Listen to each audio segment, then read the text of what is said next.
So hello मेरे JEE और NEET के प्यारे बच्चों, जहां लास्ट क्लास में आप लोगों ने सॉलिड स्टेट के इस कॉन्टिन्यूटी सीरीज में सीखा था about the crystal lattice and the unit cells. उसके बाद में मैंने आपको सिखाया था क्यूबिक लैटिस के बारे में और उसकी सिमेट्री के बारे में। आप लोगों की चॉइस के ऊपर मैं आज का टॉपिक लेके आया हूं जिसका नाम है density of a cubic crystal system. तो बेसिकली डेंसिटी क्या होता है ये हम लोगों को पता है, बस थोड़ा सा इसको क्रिस्टल सिस्टम में अप्लाई करके देखना है। तो आप आज ही जानिए कि ये बेसिकली टॉपिक आपका आता है 12th स्टैंडर्ड की केमिस्ट्री के द सॉलिड स्टेट चैप्टर में से density of a cubic crystal system. तो गाइस मैंने लास्ट टाइम आपको बताया था कि क्यूबिकल क्रिस्टल सिस्टम की बात ही कुछ और है। ये ऐसा क्रिस्टल सिस्टम होता है जो सबसे ज्यादा सिमेट्रिक है, जिसको सबसे ज्यादा हम लोग स्टडी भी करते हैं, इसीलिए हम लोग डेंसिटी भी सीखेंगे इन्हीं सिस्टम्स के बारे में। आगे बढ़ जाते हैं।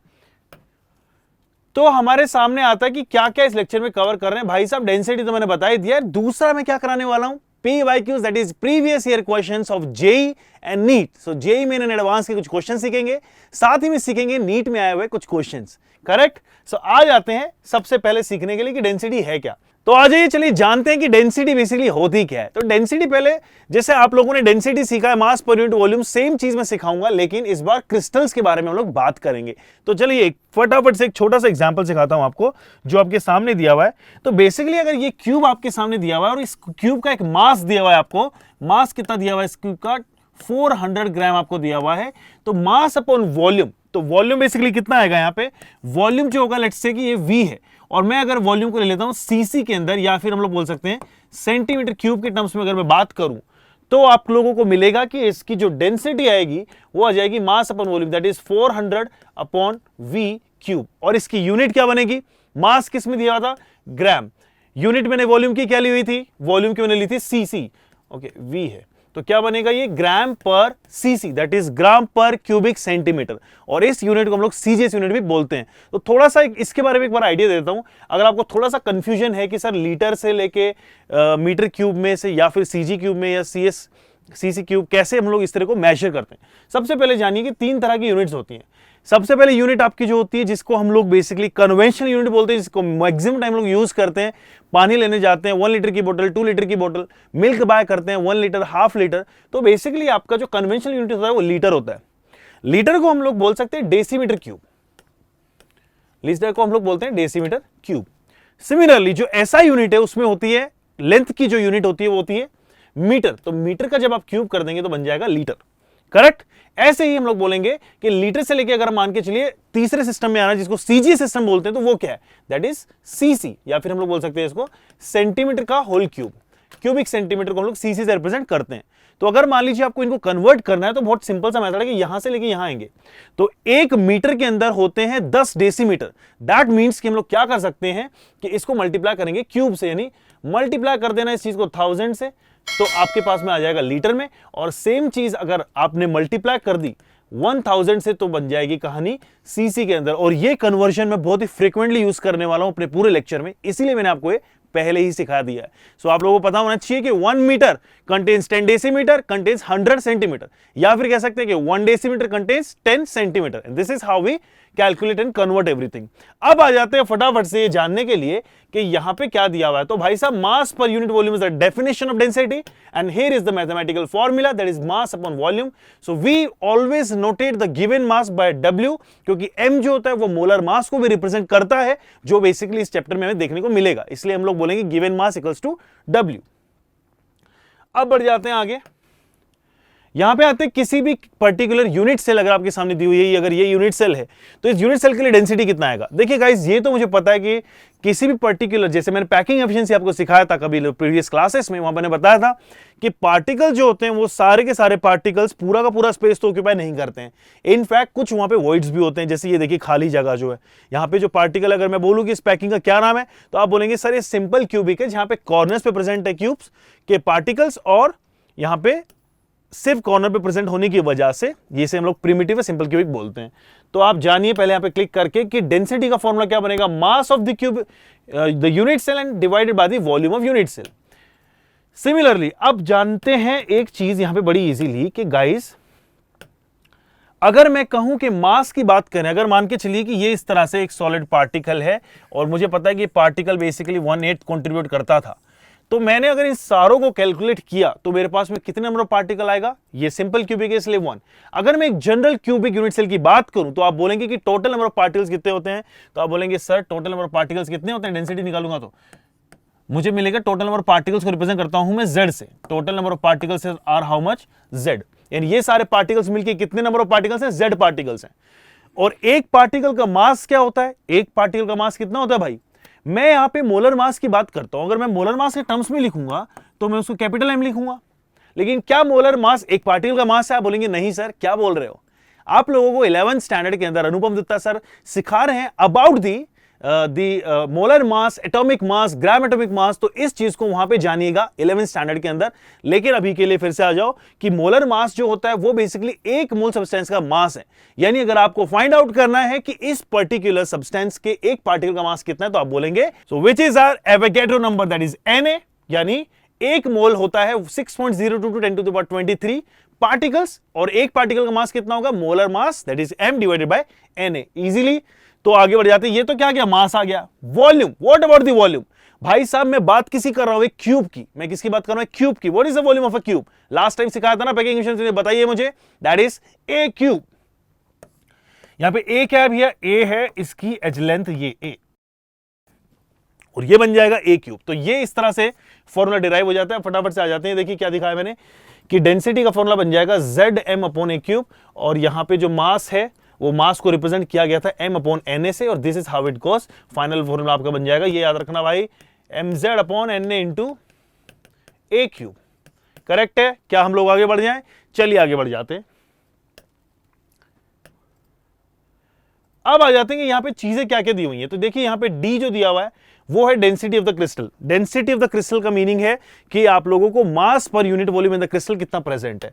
अगर मैं बात करूं Z जो कि इफेक्टिव नंबर ऑफ एटम्स है, M मोलर मास है, A यहां पे आपका edge length of the unit cell है, और Na जो दिया हुआ है वो है आपका एवोगैड्रो नंबर। अब आगे बढ़ जाते हैं, बस भैया इतना ही था। mz upon Na into a cube अगर आपने रट लिया, इसका मतलब आपको क्रिस्टल की डेंसिटी निकालना आता है। और सीधे टैकल करने वाले हैं आज के टफेस्ट क्वेश्चन को, that is single choice question from JEE advance 2017। Density के ऊपर पहला क्वेश्चन का स्वागत है, करते हैं इसे सोल्व।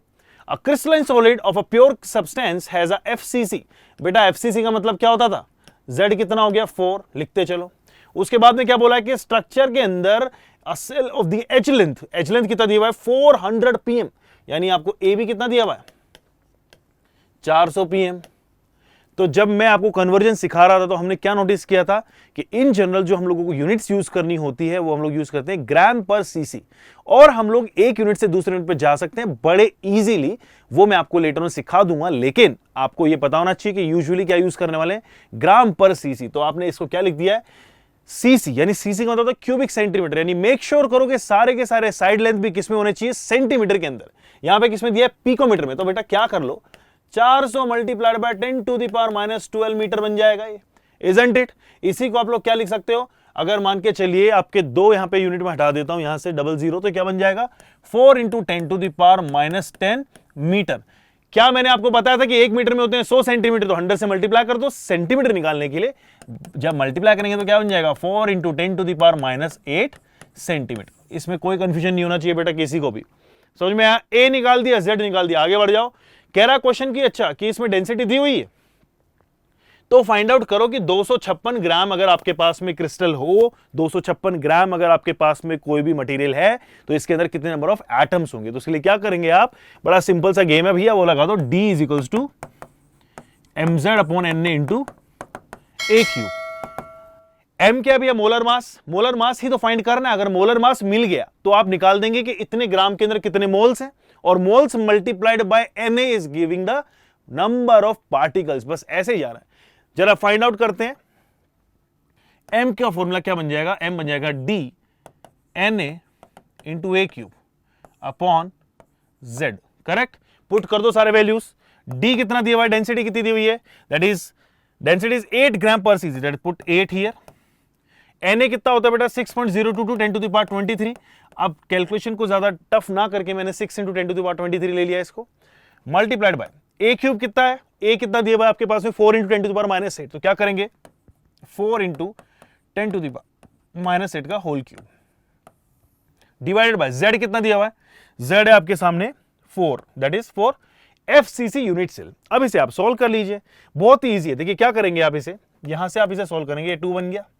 सिमिलरली यहां पे क्या हो गया मेरे सामने, 6 × 2 12 आ गया, तो 12 मल्टीप्लाइड बाय, ये देखिए 4 का क्यूब कितना होता है, 4 × 4 इज 16, 16 × 4 इज 64, तो multiply by 64 × 10 to the power. अब इधर देखिए ये 23 है, और ये क्या होगा बेटा 10 × 10⁻⁸ 3 टाइम्स मल्टीप्लाइड हो रहा है, 10 to the power -8 × 10 to the power -8 × 10 to the power -8, यानी बन जाएगा 10 टू द पावर -24, 24 माइनस है 23 प्लस है, क्या बचेगा, बोलेंगे सर यहां पे बचेगा 10 टू द पावर -1। अच्छा ये मैंने ऑलरेडी लिखा था तो लगा दो -1।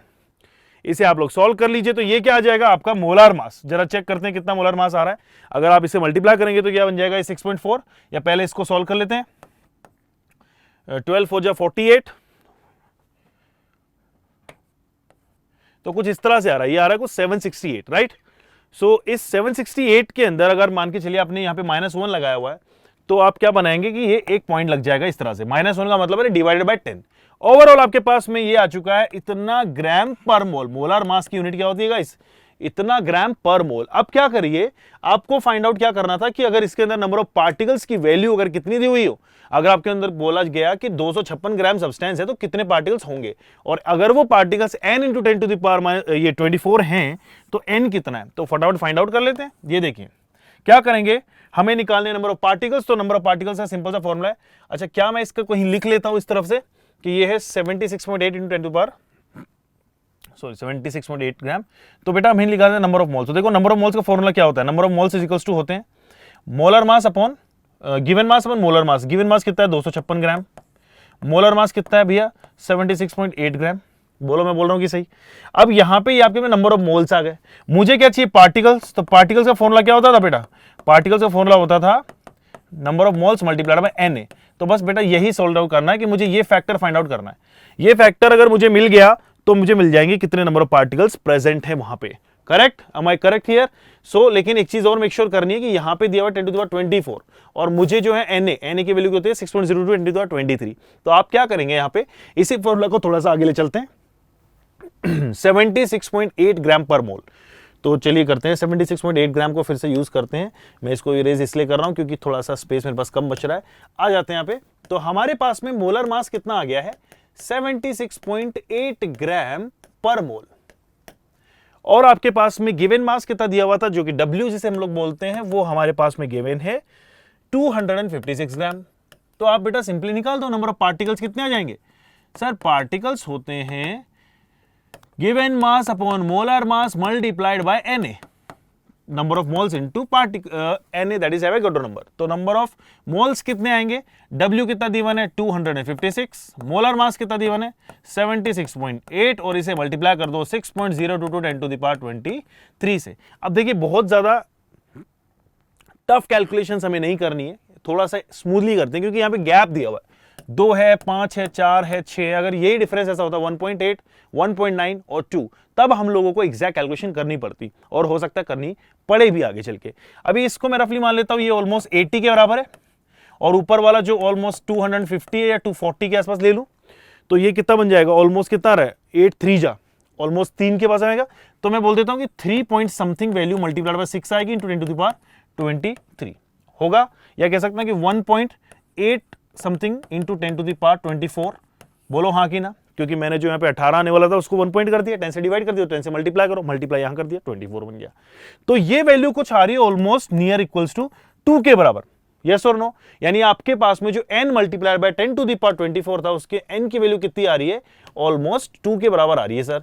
तो आप क्या करेंगे, without confusing yourself, without wasting our time, हम लोग सिंपली सेलेक्ट कर लेंगे 2 व्हिच इज या 2017 जे एडवांस का क्वेश्चन बड़ा आराम से प्यार से सोल्व हो गया। सिर्फ क्या करना था, एक फॉर्मूला लगाना था, कौन सा, mz upon Na into a cube. अब यहीं पे आगे चल के भी ऐसे क्वेश्चन सोल्व हम लोग कर लेते हैं। क्या दिया हुआ है भाई, जेईई मेन 2019 का क्वेश्चन, और मैं ऐसे बड़े क्वेश्चन लेके आया आपके लिए। इनफैक्ट हमारी हर एक सीरीज के अंदर आगे चल के मैं कुछ ऐसे लेसन लूंगा जो सारे PYQs नीट के हों, जेईई के हों, या कोई भी एंट्रेंस एग्जाम से रिलेटेड हो, सारे मैं आपको कराने वाला हूं। तो आ जाते हैं पहले जेईई मेन 2019 का क्वेश्चन है। बोला गया कि 100 डिग्री सेल्सियस के ऊपर कॉपर के पास में FCC यूनिट सेल है। भैया FCC का मतलब ही है Z इक्वल्स टू 4, और इसके अंदर जो एज लेंथ दी हुई है वो है x एंगस्ट्रॉम। कितना दिया हुआ है? x angstrom. एंगस्ट्रॉम का मीनिंग होता है बेटा 10 to the power minus 10 metre. वो करते हुए मैं समझा दूंगा। a कितना हो गया? x into 10 to the power minus 10 metre. मैंने क्या समझाया था कि हम लोग हमेशा किस चीज में लेते हैं? ग्राम पर सीसी में। तो ग्राम पर सीसी, देखिए यहां पे इसने बोला भी डेंसिटी किस में होनी चाहिए? ग्राम पर सीसी में। तो क्या करेंगे? मीटर को बेटा सेंटीमीटर में चेंज कर लो। तो x into 10 to the power, अब देखो मीटर से सेंटीमीटर के लिए क्या करोगे? 100 से मल्टीप्लाई करोगे तो सेंटीमीटर में आ जाएगा। 100 से मल्टीप्लाई करोगे तो minus 10 into 10 to the power plus 2, तो क्या हो जाएगा? -8। क्या बनेगा? -8 सेंटीमीटर। इसमें कोई कंफ्यूजन नहीं है, ए भी आ गया। फिर क्या बोला उसने? उसके बाद में बोला कि what is the approximately density of this at the temperature, और यहां पे एटॉमिक मास भी उसने दे दिया। तो गाइस, जब एटॉमिक मास आपको दिया हुआ था वो होता है एक एटम का मास, और अगर मोलर मास की बात की जाए तो वही बन जाता है, इसी को अगर मैं 63.55 ग्राम ले लूंगा तो ये बन जाएगा मोलार मास, राइट। और ये है आपका एटॉमिक मास। तो बस हमारे पास में सब कुछ चीजें दी हुई है, कैपिटल एम की वैल्यू दी हुई है, बस एक ही चीज दिखाना है, क्या करना है? वो फॉर्मूला पुट करना है, D is equals to mz/na into a cube. So यहां पे पुट करो D की वैल्यू, कितना आएगा? M कितना दिया? मोलर मास बोलो। मोलर मास दिया 63.55 मल्टीप्लाई बाय Z कितना दिया हुआ है गाइस? 4 डिवाइडेड बाय Na कितना है? अब Na आप, मैंने बोला था नॉर्मल, अगर आपको कैलकुलेशन थोड़ा सा सॉर्टेड करनी है तो 6 ले लीजिए, अदरवाइज अगर ये बहुत ही आसपास होते तो मुझे भी यूज करना पड़ता 6.022 10 टू द पावर 23। अब आ जाते हैं आगे कि यहां पे a क्यूब की वैल्यू कितनी है? अच्छा, उसने x दिया हुआ है, तो x into 10 to the power -8 का क्यूब डायरेक्ट कर रहा हूं बेटा। -8 का क्यूब कितना होता है? -24। और ये वैल्यू क्या है? ग्राम पर सीसी के अंदर। चला इसको सॉल्व करके देखते हैं क्या आ रहा है आंसर। तो D इज इक्वल टू आएगा, देखो ये देखो बेटा, अब मैं रफ कैलकुलेशंस करना शुरू कर दूंगा। क्या करूंगा? 6 से ऑलमोस्ट कट कर दिया इसको मैंने 10 से, भाई 63 है, 10 पॉइंट समथिंग आएगी वैल्यू, राइट। तो 10 पॉइंट समथिंग मल्टीप्लाई बाय 4 क्या होगा? 40 पॉइंट समथिंग आएगा, डिवाइडेड बाय 23 से 24 गया, बचा 10 की और -1, ऊपर जाएगा तो एक ऐड हो जाएगा, मतलब मान के चलो ऑलमोस्ट 400 के आसपास आ रहा है, 400 के पास में आ रहा है, और डिवाइडेड बाय किससे? एक्स की पावर क्यूब से। ये एक्स की पावर क्यूब थी, तो यहां पे आएगा एक्स की पावर क्यूब। क्या बन गया भैया आपके पास में? एक ही ऑप्शन आसपास में दिखाई दे रहा है, सी। एक बार पिक करके देख लेते हैं, अगर गलत होता है तो हम लोगों को पूरी कैलकुलेशन वापस से करनी पड़ेगी, लेकिन मैं इसलिए यहां पे लाइटली कैलकुलेशंस कर रहा हूं क्योंकि मेरे जो आंसर्स दिए हुए, जो ऑप्शंस दिए हुए, बड़े दूर दूर हैं, और ये चीज आप अपने एग्जाम में भी यूज कर सकते हो। इवन मैंने जब अपने जेईई का एग्जाम क्रैक किया था तो मैं भी यही फंडा यूज करता था, मैं रफ कैलकुलेशंस में जाता हूं ताकि फास्ट हो पाए। अगर मान के चलिए आपके ऑप्शंस दिए होते हैं बड़े आसपास 1.2, 1.21, 1.22, 1.23, then you have to always go for the exact calculation, otherwise you can directly choose my way. अब देखते हैं यहां पे सी मैंने ऑप्शन पिक किया है, और ये यहां पे बिल्कुल कूल। चलिए बेटा आगे नेक्स्ट क्वेश्चन को देखते हैं। इसका नाम है जेईई मेन 2020 का शानदार क्वेश्चन। तो इस शानदार क्वेश्चन में क्या दिया हुआ है गाइस? इस शानदार क्वेश्चन में दिया हुआ है कि an element with the molar mass 2.7 10 to the power -2 kg per mole, it forms a cubic unit cell and with the edge length of this. अच्छा, हम लोगों को यहाँ पे Z नहीं दिया हुआ है, उसने ये नहीं बताया कि कौन से टाइप का सेल है। अगर मान लो उसने बोला होता सिंपल क्यूबिक है, Z1 होता, FCC में 4 होता, और अगर BCC होती 2 होता। इफ इट्स, तो इसका मतलब ये हो गया Z तो अननोन है। डेंसिटी, अच्छा मोलर मास दे दिया। मोलर मास कितना दिया हुआ है भाई साहब? ये मोलर मास दिया है 2.7 into 10 to the -2 kg per मोल में दिया हुआ है। तो हमें किस में दिया हुआ है? kg में। तो ठीक है, हम लोग दो तरह से डील कर सकते हैं चीजों को, या तो हम लोग इसको बेसिकली सेंटीमीटर, जो आपका बेसिकली डेंसिटी है उसको हम लोग ग्राम पर सीसी में ले जाएं, या फिर इसको हम लोग kg से किस में कन्वर्ट कर लें? सेंटीमीटर में। तो मुझे ग्राम्स में, CGS यूनिट में, बट उसकी जरूरत लग नहीं रही है। उसके दो रीजन है, क्योंकि यहां पे भी बेसिकली kg दिया हुआ है, वहां पे भी kg हो जाएगा, तो कोई दिक्कत की बात नहीं है, हम लोग डायरेक्टली आगे बढ़ जाते हैं। फिर क्या दिया? एज लेंथ दे दी उसने साहब, कितनी दे दी? ए की वैल्यू कितनी दे दी है भाई साहब? बोल रहा है कि सर एज लेंथ इसकी दी हुई है 405 पिकोमीटर। क्या आपको पिकोमीटर का मीनिंग मैंने समझाया था? मैंने पिकोमीटर का बताया था कि पिकोमीटर का मीनिंग होता है -12 10 टू द पावर -12 मीटर, यानी 10 टू द पावर -10 हम लोग बोल सकते हैं किस में आ जाएगा? सेंटीमीटर में। और यहां पे 405 तो 2 नोट हटा दो, 405 इंटू 10 टू द पावर -10 आ जाएगा सेंटीमीटर, और नोट हटाऊंगा तो बोलेगा 4.05। अब 100 से मल्टीप्लाई करो, 100 कितना बन जाएगा? -8 आपको बन जाएगा सेंटीमीटर, सेम चीज। ठीक है, मतलब केजी पर सीसी में आ जाएगा, अगर ग्राम नहीं है तो केजी। और इसने भी यहाँ पे क्या दिया है, अच्छा इसने केजी पर मीटर क्यूब में दिया है, तो थोड़ा सा यहाँ पे चेंजेस तो करने पड़ेंगे बॉस। या एक काम करते हैं ना, इसको मीटर में रखने देते हैं। मीटर में क्या बनेगा, या फिर बोल सकते हैं 4.05 into 10 to the power minus, metre में कितना हो जाएगा 10 मीटर्स। तो ऑफ कोर्स यहाँ पे क्योंकि 100 से डिवाइड कर दिया तो 2 आपके पास में ऐड हो जाएंगे। तो यहाँ पे मीटर के अंदर आपने ये ले लिया है, सब कुछ चीजें दी हुई हैं। डेंसिटी का फॉर्मूला हम लोगों को लगाना है और फाइंड आउट क्या करना है कि the radius of the particle कितना होगा अप्रोक्सीमेटली। तो भाई रेडियस निकालने के लिए हमें सबसे पहले चाहिए एज लेंथ निकालना, और एज लेंथ हमारे पास में दी हुई है क्योंकि एज लेंथ और रेडियस जो होते हैं आपस में कनेक्ट होती हैं। अगर मान के चलिए सिंपल क्यूबिक यूनिट सेल होता था तो ए इक्वल्स टू 2r होता था, याद है आप लोगों को। ऐसे ही हमारे पास में एफसीसी के लिए क्या होता था, 4r इक्वल्स टू √2a। ऐसे इसमें क्या होता था, 4r equals to √3a BCC में। तो वो रिलेशनशिप हमारे पास में कब आएगा, जब हमें ए पता लगेगा। ए इसने दे दिया, लेकिन वो पैटर्न कैसे पता करें, तो पैटर्न के लिए निकालो पहले z की वैल्यू। z इक्वल्स टू 1 मतलब simple cube, 2 equals to BCC, 4 equals to FCC. तो यहां पे यही फाइंड करना है, तो आप लगा लीजिए formula z d is equals to mz upon na into a cube भाई साहब। तो आपके पास में z की वैल्यू क्या आ जाएगी, density into na into a cube divided bye molar mass, right. तो z की वैल्यू कैसे निकालेंगे, z इक्वल्स टू कितना आएगा, डेंसिटी कितनी दी हुई, कम ऑन डेंसिटी कितना है 2.7 10 टू द पावर 3 केजी पर मीटर क्यूब में। तो सारी चीजें मीटर में और केजी में ही डील करनी है, मल्टीप्लाइड बाय Na कितना होता है, वही 6 इंटू 10 टू द पावर 23 ले लो एज ऑफ नाउ। उसके बाद में नियरेस्ट, क्योंकि नियरेस्ट बोला है ना तो कुछ भी इंटीजर पकड़ लेंगे, तो 6 ही ले लेते हैं अभी के लिए। फिर ए क्यूब बोला है, ए क्यूब कितना है 4.05 into 10 to the power minus 10 का होल क्यूब बनेगा। This entire thing will be divided by, किससे डिवाइड करनी है, मोलार मास से। और मोलार मास कितना दिया हुआ है सब्सटेंस का, तो उसने बोला कि मोलार मास दिया है 2.7 10 टू द पावर माइनस 2। तो यहां पे लिख दीजिए इस चीज को 2.7 10 टू द पावर माइनस 2।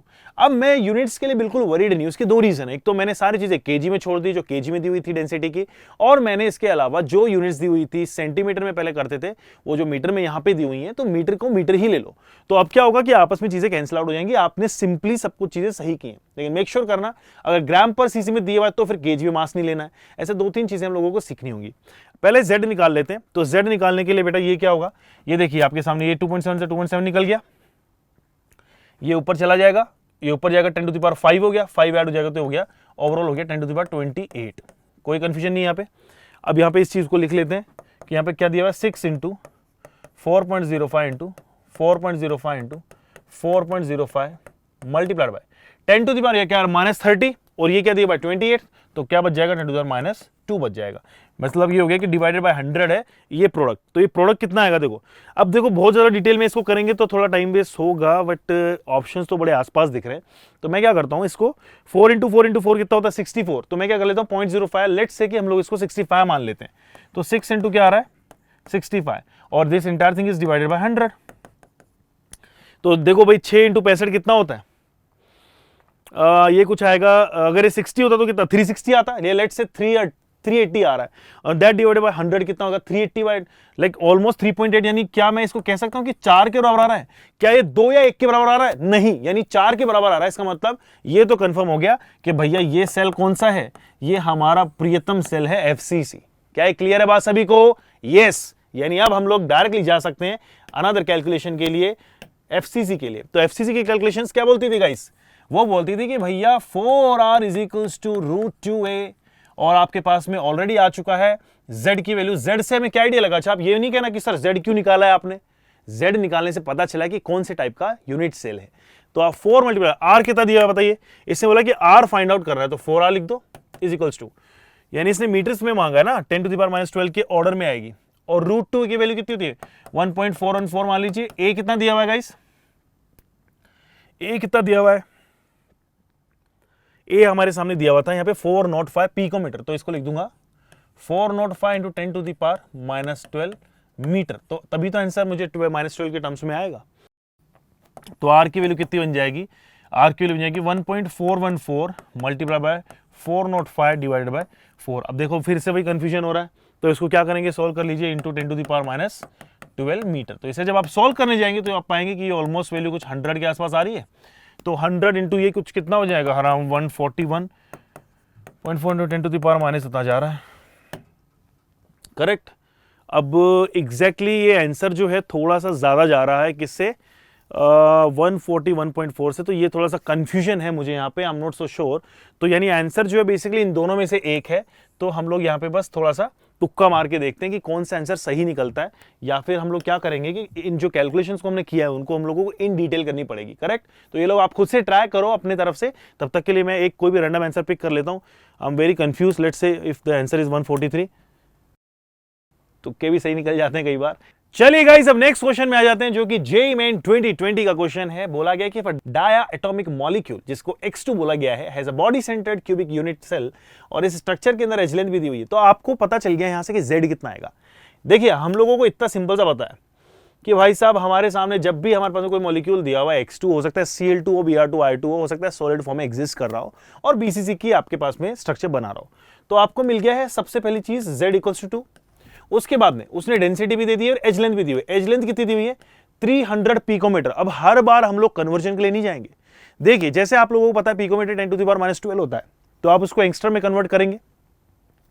जब एंगस्ट्रम, अच्छा एंगस्ट्रम में कन्वर्ट करने के लिए 10⁻10 मीटर होता है, तो सिमिलरली यहाँ पे -12 लिखेंगे और फिर 0 हटाएंगे और सेंटीमीटर के लिए फिर से 100 से डिवाइड करेंगे। तो इस बार मैं डायरेक्टली इसकी वैल्यू लिख देता हूं, 3 × 10⁻⁸ सेंटीमीटर। अगर आपको ये कन्वर्जन थोड़ा डिटेल में सीखना है तो प्लीज मुझे कमेंट सेक्शन में बता दीजिए कि सर मुझे यूनिट के कन्वर्जन में दिक्कत आती है। मैं एक अलग से लेक्चर ले लूंगा जिसमें आपको यूनिट्स के कन्वर्जन सिखा दूंगा बड़े प्यार से। अब आ जाते हैं कि अगर आपके उसमें ए दिया हुआ है, जेड दिया हुआ है, तो डी भी दे दिया। डेंसिटी कितनी दी हुई है भाई साहब, बोला है 6.17 ग्राम पर सीसी। यानी सारी चीजें आज हमारे अकॉर्डिंग हो रही है भैया।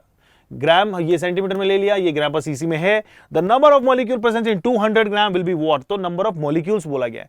तो नंबर ऑफ मॉलिक्यूल्स का फॉर्मूला क्या होता है भाई, नंबर ऑफ मॉलिक्यूल्स का फॉर्मूला होता था given mass upon molar mass. Number of moles का फॉर्मूला होता था गिवन मास अपॉन मोलर मास। और मॉलिक्यूल्स कैसे आते हैं guys, number of moles multiply by Na। तो हम लोगों को बेसिकली क्या फाइंड आउट करना है यहाँ से, यहाँ पे एक चीज अननोन है, वो है मोलर मास। और मोलर मास के लिए फॉर्मूला आपको डेंसिटी का हम लोगों को अप्लाई करना पड़ेगा। D = mz Na upon A³। तो आपको निकल जाएगा मोलर मास कितना आ रहा है, density. How much is the density, come on tell me. Density है 6.17 मल्टीप्लाई बाय Na कितना होता है 6.02 × 10⁻23 ले लो। A कितना दिया हुआ है गाइस, A आपको दिया हुआ है 3, तो 3 का क्यूब ले लो 27, और 10⁻8 बन जाएगा -24 divided by Na। Okay, divided by क्या आ जाएगा, m z आ जाएगा। तो z कितना दिया, BCC के लिए z कितना होता है 2। बस बेटा इसको सॉल्व कर लो तो मोलर मास आ जाएगा। जरा ट्राई करो मेरे साथ में कितना आता है। इनको सॉल्व किया -1 बन गया, 10⁻1 का होता है डिवाइडेड बाय 10, इसका मीनिंग।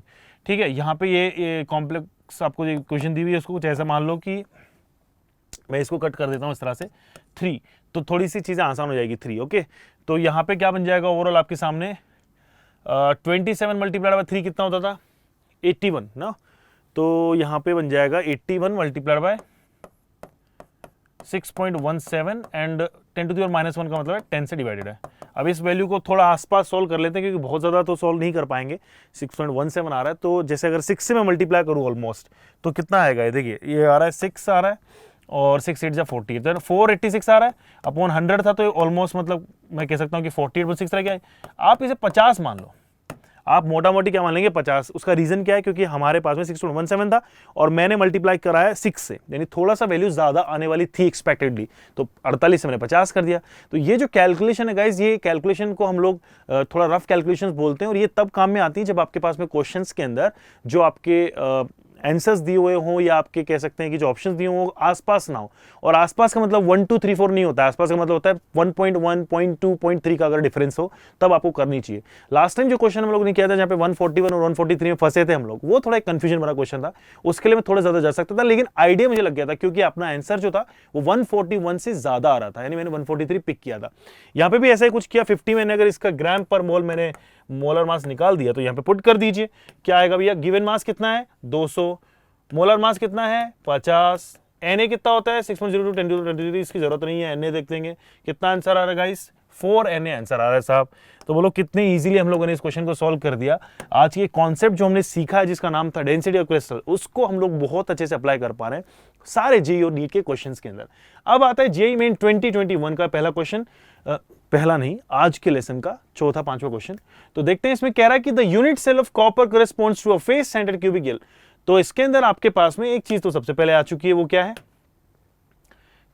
एफसीसी दिया हुआ है ना, एफसीसी। तो फेस सेंटर्ड का मतलब ये हो गया कि z इक्वल्स टू आ गया 4 हमारे पास में।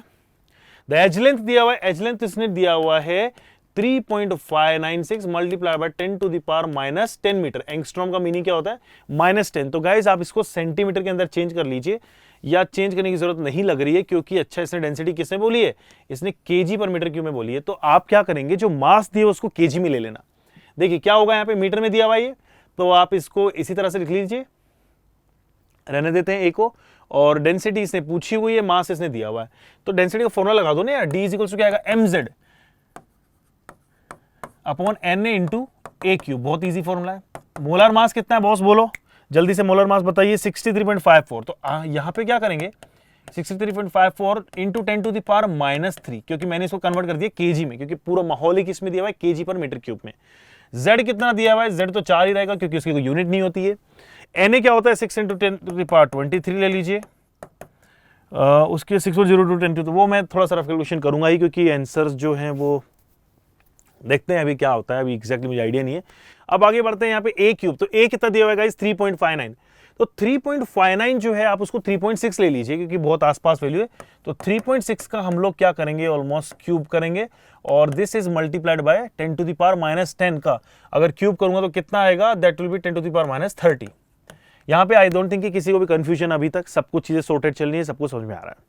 इस वैल्यू को मुझे फाइंड आउट करना है, जहां से मुझे डेंसिटी मिलेगी, और यही मेरा फाइनल आंसर है, क्योंकि मुझे केजी पर मीटर क्यूब में आंसर आएगा, क्योंकि मैंने यूनिट्स को केजी और मीटर के टर्म्स में ही लिया हुआ है।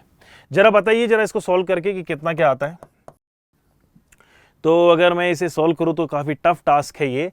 तो क्या करेंगे, देखिए 23 से ये हटाइए, बचा कितना, -7 ऊपर जाएगा +7, यानी बच गया 10 टू द पावर 4। ऊपर कितना बचा हुआ है, 10 टू द पावर 4। हटा देते हैं इसको, और इस चीज को फिर से लिख लेते हैं, तो बचेगा 63.54 into 4 into 10 to the power 4 divided by 6 into 3.6 into 10 to the power 3।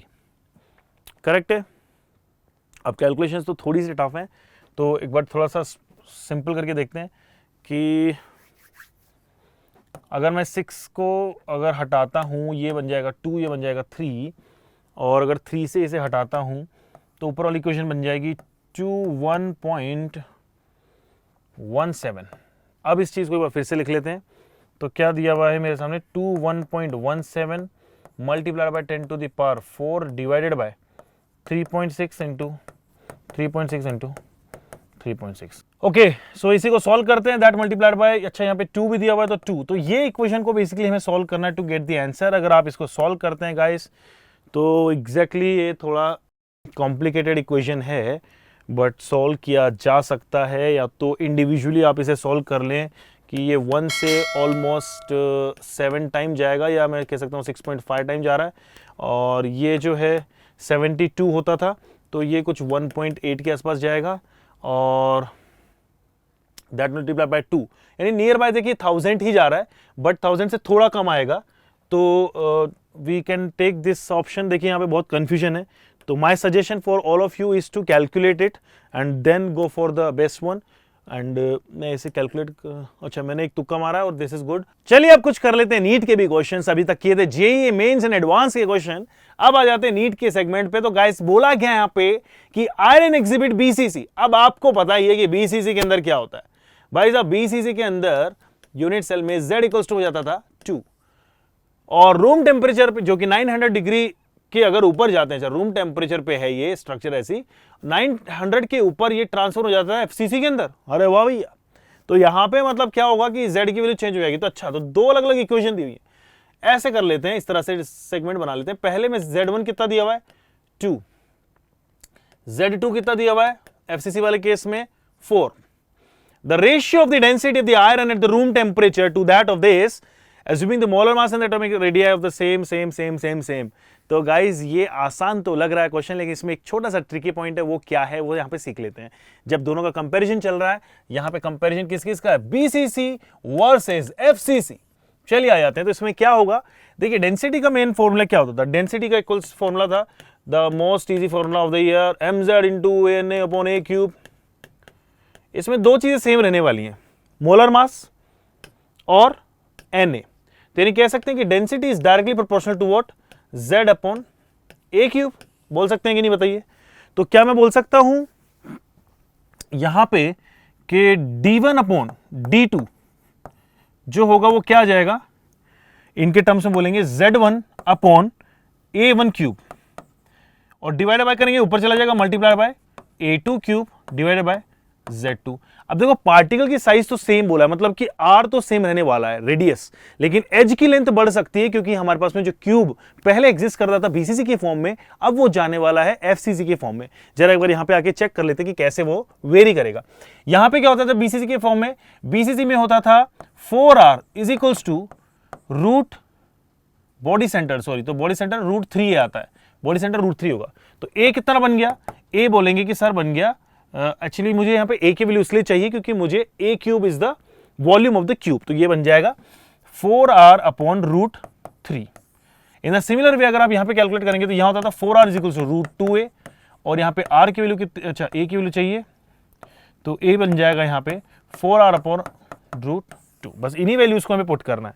तो देखिए गाइस पहले वाले में z1 कितना दिया है 2 अपॉन a1 कितना आएगा 4r अपॉन रूट 3, तो 4r अपॉन रूट 3 का होल क्यूब हो गया। सिमिलरली मल्टीप्लाइड बाय यहां पे क्या है a2 कितना दिया हुआ है 4r अपॉन रूट 2 का whole cube divided bye z2 की वैल्यू कितनी है 4। तो यानी यहां से कट करना सीखते हैं। देखिए क्या करेंगे, ये यहां से कट हो गया, सिंपली 2 बचा है, 2 डिनोमिनेटर में। यहां पे क्या हो रहा है कि ये जो 4r से 4r पूरा ही हटा देते हैं, ऐसे पूरा का पूरा चला जाएगा, ठीक है। लेकिन अब ये क्या ऊपर चला जाएगा, ये नीचे है, तो क्या बनेगा, देखिए ऊपर चला गया तो ऊपर क्या है हमारे पास में रूट 3 का होल क्यूब डिवाइडेड बाय ये क्या है 2 का होल क्यूब दिया हुआ है, यहाँ पे दिख रहा है आप सभी लोगों को। तो ये क्या बन जाएगा आपके पास में रूट 2 का whole cube also multiplied by यहाँ पे ऑलरेडी भी क्या एग्जिस्टिंग है 2। बस इसी को सॉल्व कर लो। इसको सॉल्व करेंगे तो कैसे आएगा, देखो गाइस रूट 3 इंटू रूट 3 क्या बन जाएगा 3 root 3 divided by root 2 into root 2 2 root 2 into 2 कितना था 4 रूट 2। भाई साहब देखना जरा ऐसा कोई ऑप्शन दिखाई दे रहा है तो हाँ यार एक ऑप्शन दिखाई तो दे रहा है, ऑप्शन नंबर ए। और ज्यादा वेस्ट नहीं करेंगे टाइम, इजी क्वेश्चन था, बस थोड़ा सा कैलकुलेशन का गेम था।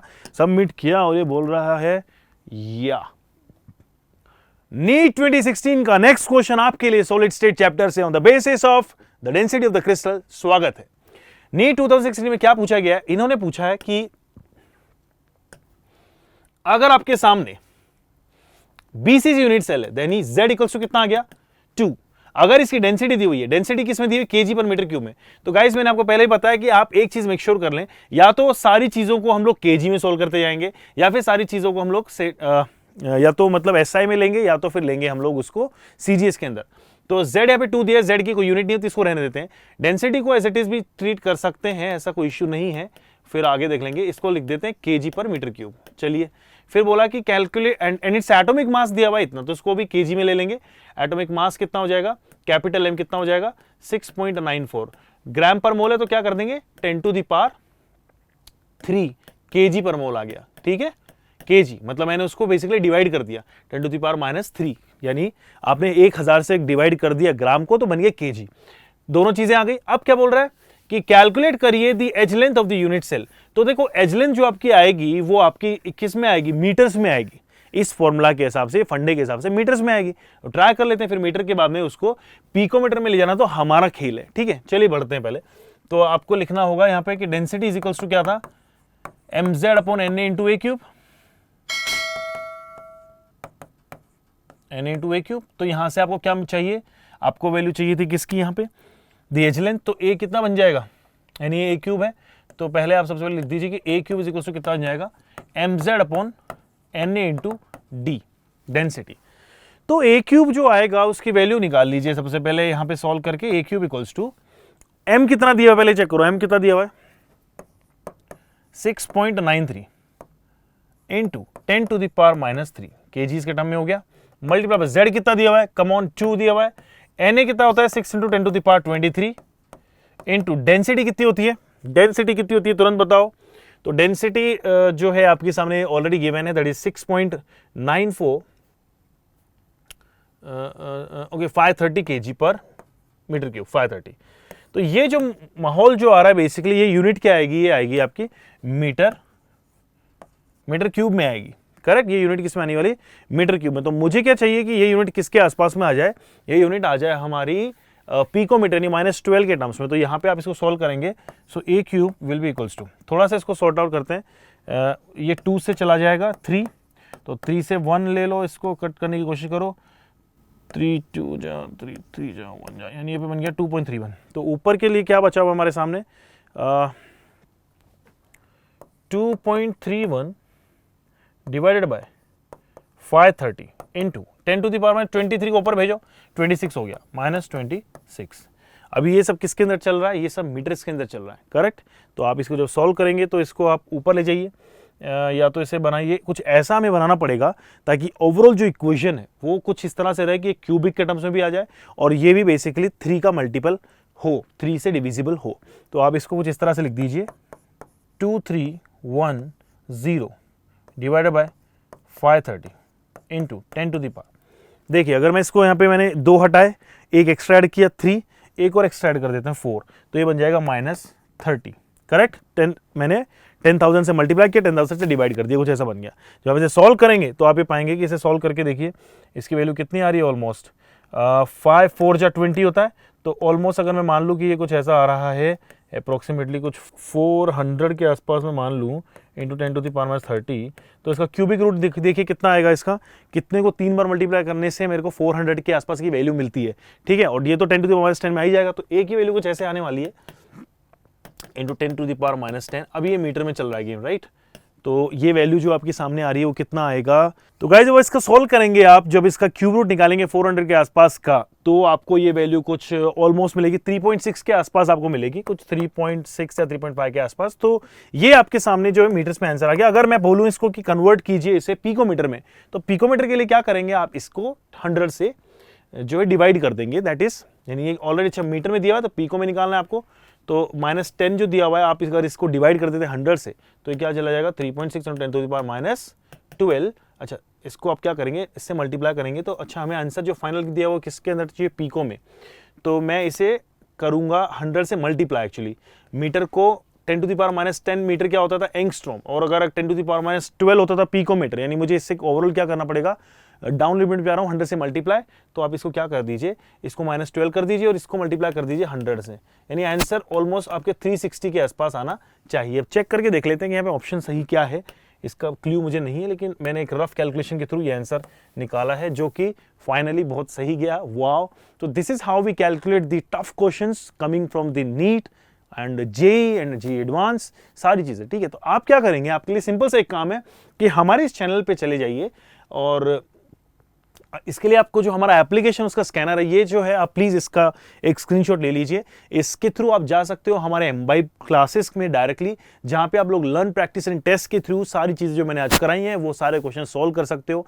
आप ये कॉन्सेप्ट फिर से पढ़ भी सकते हो एंड प्रैक्टिस कर सकते हो बहुत ही अच्छे लेवल के क्वेश्चंस की। उसके अलावा आपके सामने दिया हुआ है जो कि है हमारा टेलीग्राम का लिंक, जहां पे आपके सारे के सारे डाउट्स हम लोग क्लियर करते हैं, बहुत सारी चीज़ों को हम लोग रिप्लाई करते हैं, आपको अपडेट रखते हैं कि कब हमारा नेक्स्ट लेक्चर आने वाला है। और थर्ड जो है वो है हमारे चैनल्स जो कि अचीव 12 एंड एमबाइब अचीव जेईई हैं, जहां पे जाके आप इजीली आपके सारे डाउट्स फुलफिल कर सकते हैं इन माय कमेंट सेक्शन। जो टॉपिक आपको पढ़ना है वो आप मुझे बता सकते हैं इन माय नेक्स्ट क्लास। तब तक के लिए बस मजे करते रहो और keep imbibing. Keep imbibing. We believe in you.